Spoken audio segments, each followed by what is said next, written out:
বিশেষ সূচনা সর্বজনসাধারণকে জানানো যাচ্ছে যে আপনারা যে রাস্তার মধ্যে দাঁড়িয়ে আছেন, জনসাধারণকে বিশেষ অনুরোধ, আপনারা রাস্তাটি ফাঁকা করে দিন। রাস্তাটি ফাঁকা করে দিন, হাতিটি সেই দিকে যাওয়ার জন্য রাস্তাটি করে দিন। মাইক এনে বনকর্মীরা শুরু করেছেন মাইকিং। বারবার সকলকে জানানো হচ্ছে হাতির রাস্তা ছেড়ে দেওয়ার কথা। মথুরা চা বাগান এলাকায় হাতি দেখার ভিড় দেখা গেল এদিন। কাজকর্ম উঠল শিখে। সকালে চা বাগানে প্রবেশ করতে পারলেন না শ্রমিকরা। মথুরা চা বাগানে সকাল থেকে দাপিয়ে বেড়াচ্ছে 4টি বুনো হাতির একটি দল।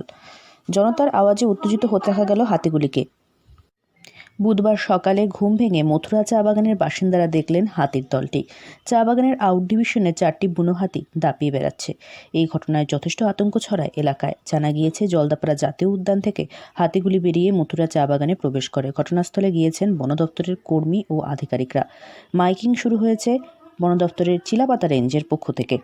হাতির রাস্তায় কেউ যাতে না যান সে বিষয়ে অনুরোধ জানাচ্ছেন তারা বাসিন্দাদের কাছে।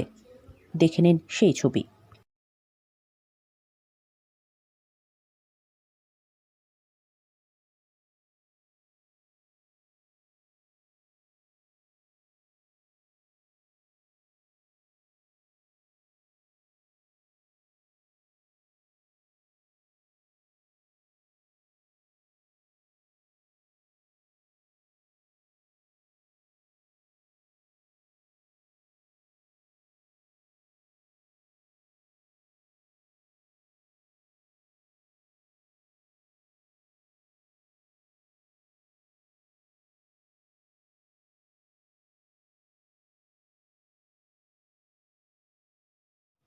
আলিপুরদুয়ার থেকে অনন্যাদের রিপোর্ট, লোকাল 18 বাংলা।